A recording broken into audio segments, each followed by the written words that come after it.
창세기 15장 1절에서 21절 말씀입니다.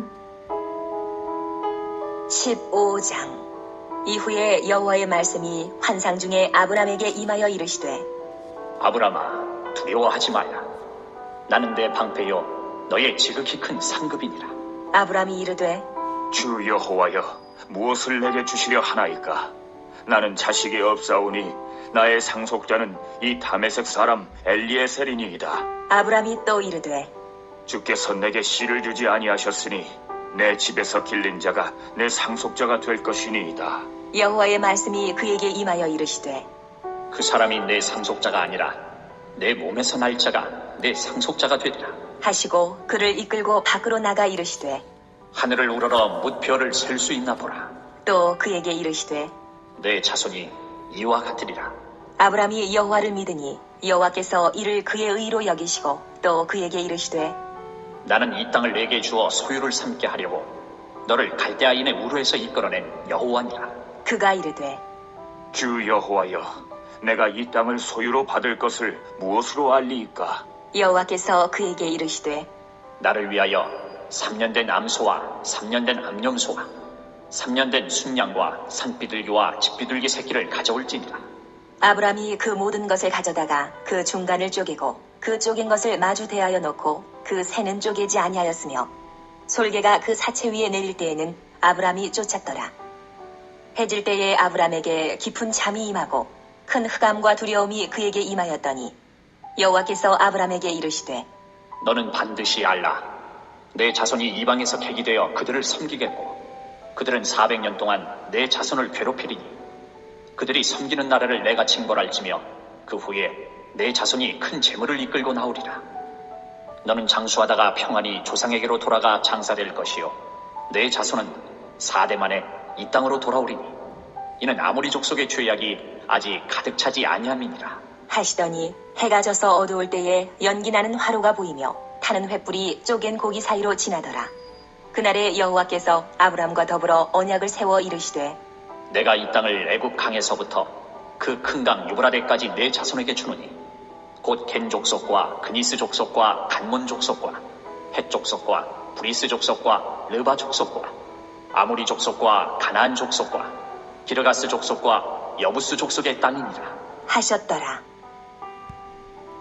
사랑하는 형제 여러분, 5월 15일 금요일 예수제자교회 새벽 묵상에 잘 오셨습니다. 1절을 보면 아브람이 두려움이 있었음을 알 수 있습니다. 1절 이후에 여호와의 말씀이 환상 중에 아브람에게 임하여 이르시되 아브람아 두려워하지 말라. 나는 내 방패요 너의 지극히 큰 상급이니라. 무슨 두려움이었을까요? 전쟁은 끝났는데 말이죠. 14장에 가나안 전쟁이 있었죠. 아마도 아브람은 전쟁 이후에 더 두려움이 밀려왔을 수도 있어요. 동맹자들도 어디까지나 타인일 뿐이고 롯은 승전 후에 다시 소돔으로 갔고요. 아브람은 외지인이라서 자기에게 속한 친척도 자손도 없으니 그게 가장 두려움이었을 거예요. 전쟁의 시대인 고대 시대에는 족속의 크기가 곧 힘이고 안전이니까요. 하나님이 그 마음을 잘 아시고 위로해 주셨어요. 하지만 아브람은 말의 위로보다는 실제적인 자손이 간절히 소원되었고 물질적인 상급도 자손이 없다면 별로 의미가 없어요. 그래서 아브람이 말합니다. 2, 3절 아브람이 이르되 주 여호와여 무엇을 내게 주시려 하나이까? 나는 자식이 없사오니 나의 상속자는 이 다메섹 사람 엘리에셀이니이다. 아브람이 또 이르되 주께서 내게 씨를 주지 아니하셨으니 내 집에서 길린 자가 내 상속자가 될 것이니이다. 자식을 주지 않으셨으니 물질적 상급을 주셔봐야 타인에게 상속할 뿐이라고 섭섭함을 나타내고 있습니다. 사실 하나님이 말씀하시는 상급은 물질적인 것을 말씀하신 게 아니에요. 사람이 있어야 자원을 붙이시는 것이지 사람 없이 자원이 무슨 필요가 있겠어요. 하나님이 말씀하시는 상급은 사람을 나게 하시는 것이죠. 그러면 자원도 딸려서 붙이시니까요. 13장 15절에서도 보이는 땅을 내가 너와 네 자손에게 주리니 영원히 이르리라 이렇게 말씀하셨죠. 사람에게 땅을 붙이시겠다고 하신 것이지 그 반대가 아닙니다. 그래서 하나님이 대답하십니다. 4, 5절 여호와의 말씀이 그에게 임하여 이르시되 그 사람이 내 상속자가 아니라 내 몸에서 날 자가 내 상속자가 되리라 하시고 그를 이끌고 밖으로 나가 이르시되 하늘을 우러러 뭇별을 셀 수 있나 보라. 또 그에게 이르시되 네 자손이 이와 같으리라. 네 몸에서 날 자가 네 상속자가 되리라 라고 분명하게 말씀하시면서 믿음을 더하여 주시려고 시각자료까지 자상하게 보여주시죠. 마침 밤이었고 밤하늘에는 별이 가득했어요. 뭇별처럼 셀 수 없이 많은 수의 자손이 너에게서 나올 거야 하셨어요. 어마어마한 상급이죠. 아브라함의 후손으로 이루어질 나라의 백성이 그처럼 많아질 거란 말씀이에요. 하나님은 먼 미래를 내다보게 하시는 거예요. 우리에게도 비전을 가지라고 하십니다. 멀리 보려면 높이 나는 새가 되어야겠죠? 하나님을 가까이 하는 자가 원대한 비전을 가집니다. 아브라함은 하나님의 말씀이 믿어졌어요. 믿고 보니 뭇별같이 많은 수의 자손이 살아가려면 드넓은 땅을 정말로 상급으로 받아야 하는 것도 맞구나 하는 생각도 일어났을 거예요. 아브라함의 생각을 다 읽으시는 하나님은 계속 대답해 주십니다. 6, 7절 아브라함이 여호와를 믿으니 여호와께서 이를 그의 의로 여기시고 또 그에게 이르시되 나는 이 땅을 내게 주어 소유를 삼게 하려고 너를 갈대아인의 우르에서 이끌어낸 여호와니라. 사실 하나님은 아브라함에게 민족을 주시려고 아브라함을 일찌감치부터 인도하고 계셨던 것이죠. 아브라함을 부르신 것은 하란에서였지만 훨씬 더 이전부터 갈대아 우르에서부터 이끌어내셨다고 하셔요. 아브라함이 몰랐을 뿐이죠. 이 말씀을 들은 아브라함은 생각하기를 그렇게 오래전부터 인도하시는 것을 자기가 몰랐는데 앞으로 뭇별 같은 자손과 드넓은 땅을 얻을 것을 앞으로도 계속 모르고 살아가면 안 될 일이에요. 그러니 하나님의 약속을 더 분명하게 확증받아야겠다는 생각을 한 것 같아요. 8절 그가 이르되 주 여호와여 내가 이 땅을 소유로 받을 것을 무엇으로 알리이까? 분명한 언약 같은 것을 해두고 싶은 것이죠. 받아두고 싶은 것이죠. 이것은 믿음이 없어서가 아니라 자손이 많아질 것이 믿어지니까 그런 것이죠. 방금 전만 해도 자손이 없으니 상급도 별 의미 없다고 하던 아브라함이 이제 땅을 의미 있게 받아들이는 이유는 자손이 많아질 것을 믿었다는 증거예요. 14장에서도 소돔 왕에게 물질을 받기를 거부하던 아브라함이니 자손과 무관하게 땅에 탐심이 나서 하는 말은 아니죠. 아브라함은 자손이 많아진다는 그 비전을 믿기 시작했고 그러니 자손들이 살아갈 땅에 대한 확증을 달라고 한 것이죠. 그러자 하나님은 제물을 요구하세요. 제사를 받으시며 언약식을 하겠다는 뜻입니다. 제사가 일종의 언약식이에요. 9절부터 11절까지 여호와께서 그에게 이르시되 나를 위하여 3년 된 암소와 3년 된 암염소와 3년 된 순양과 산비둘기와 집비둘기 새끼를 가져올지니라. 아브라함이 그 모든 것을 가져다가 그 중간을 쪼개고 그 쪼갠 것을 마주대하여 놓고 그 새는 쪼개지 아니하였으며 솔개가 사체 위에 내릴 때에는 아브라함이 쫓았더라. 아브라함은 알아듣고 제물을 준비해서 진설을 했어요. 이때 제물의 몸통 중간을 쪼개는 이유는 고대의 혈맹을 맺는 언약식의 전통입니다. 언약의 당사자 두 사람이 쪼갠 짐승 사이로 함께 지나는 행위로서 언약을 맺는데요. 만약 둘 중 어느 한쪽이 배신을 하면 그 짐승과도 같은 운명이 된다는 저주가 들어있어요. 물론 언약이 유지되는 것은 축복이고요. 새는 쪼개지 않는 이유는 몸통이 작아서 그렇습니다. 그런데 당사자 되신 하나님께서 특별한 방법으로 임하셨어요. 12절과 17절을 볼게요. 12절 해질 때에 아브라함에게 깊은 잠이 임하고 큰 흑암과 두려움이 그에게 임하였더니 17절 해가 져서 어두울 때에 연기 나는 화로가 보이며 타는 횃불이 쪼갠 고기 사이로 지나더라. 12절과 17절에 하나님의 행동이 나타나고요. 13절부터 16절까지는 하나님의 말씀이에요. 먼저 하나님의 행동을 보기 위해 12절, 17절을 먼저 읽었습니다. 먼저 행동을 보면 아브라함에게 깊은 잠이 임하도록 하시고, 그리고 나서 초자연적인 암흑을 임하게 하셔서 아브라함에게 두려움이 엄습할 때에 연기 나는 화로와 타는 횃불의 모습으로 하나님이 현현하셔서 쪼갠 고기 사이로 지나셨어요.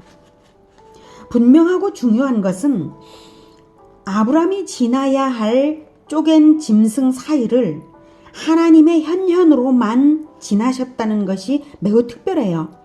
아브라함은 깊은 잠에서 막 깨어난 시점이고 두려움 때문에 자기가 하나님과 나란히 쪼갠 고기 사이를 지났어야 할 것을 놓친 것이죠.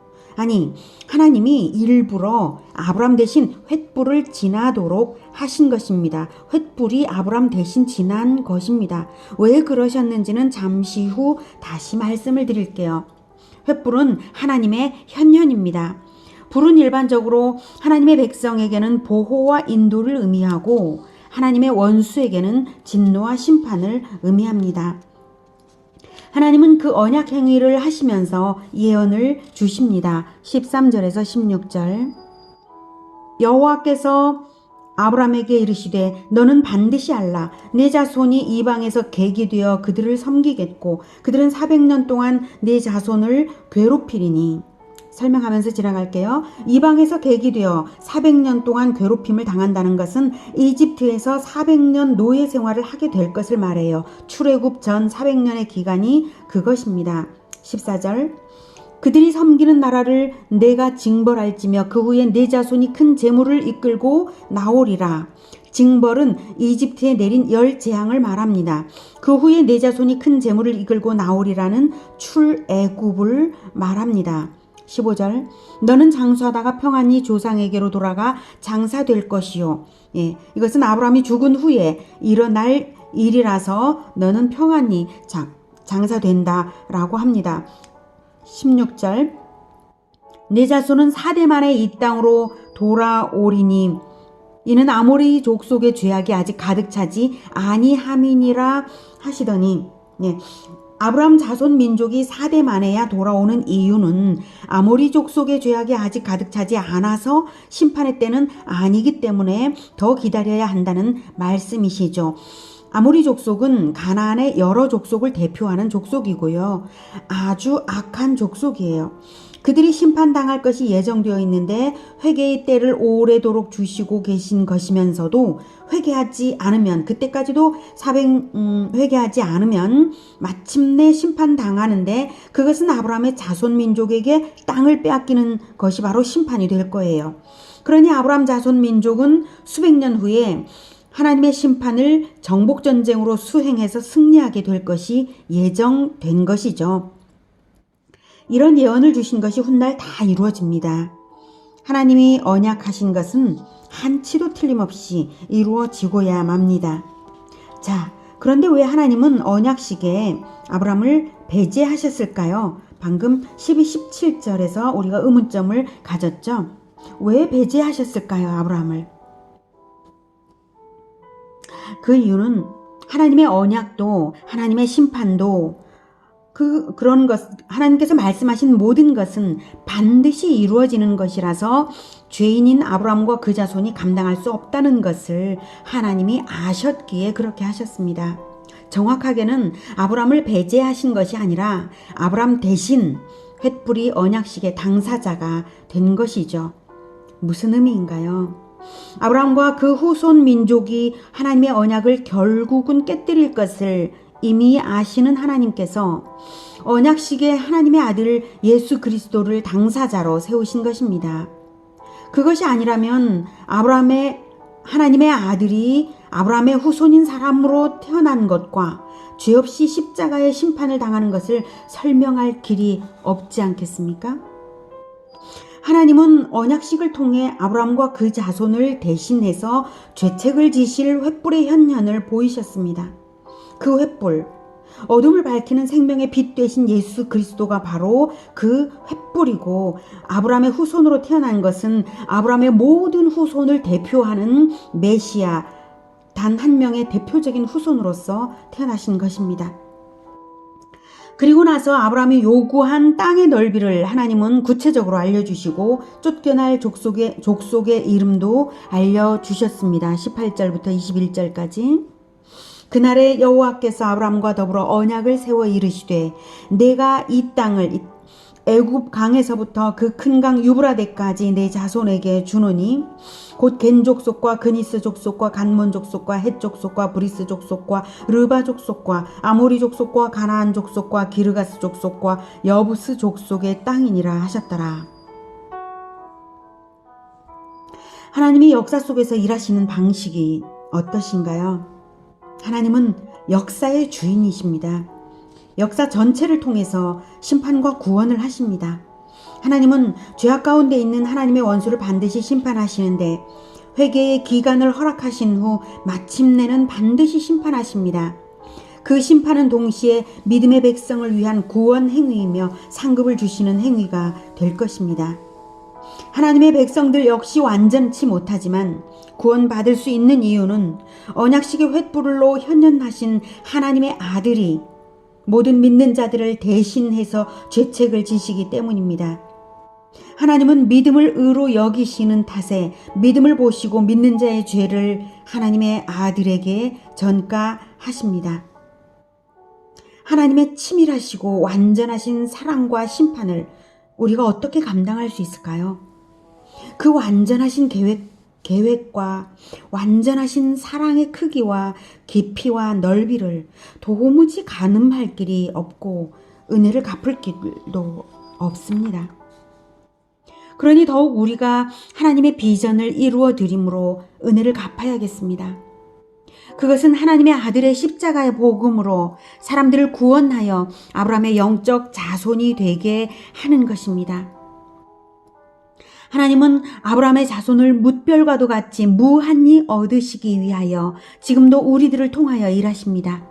세상의 죄가 충만해지는 동안 세상과 구별된 아브라함의 영적인 자손들도 충만해져 가야 마땅합니다. 우리는 영적 자손을 얻기 위하여 예수님의 죽음으로 구원받았습니다. 기도하겠습니다. 너무나 완전하시고 사랑이 많으신 하나님, 하나님이 역사 내내 아브라함의 믿음의 후손들을 뭇별처럼 많이 구원하기 위하여 지금도 일하시는 것을 생각해 보면 우리를 통하여 이루실 놀라운 비전을 다시 보게 됩니다. 아브라함에게 주신 뭇별 같은 자손의 비전은 바로 우리에게도 주신 거였군요. 하나님, 우리가 이 비전을 마음에 품고 오직 복음으로 사람들을 구원하여 복음으로 낳고 낳으면서 아브라함의 영적 후손이 많아질 수 있도록 함께 하나님과 동역하겠습니다. 이 비전을 품고 나아가겠습니다. 하나님, 오늘 하루도 우리와 함께하여 주시옵소서. 예수 그리스도 이름으로 기도드립니다. 아멘. 이어지는 시간은 개인 기도 시간입니다.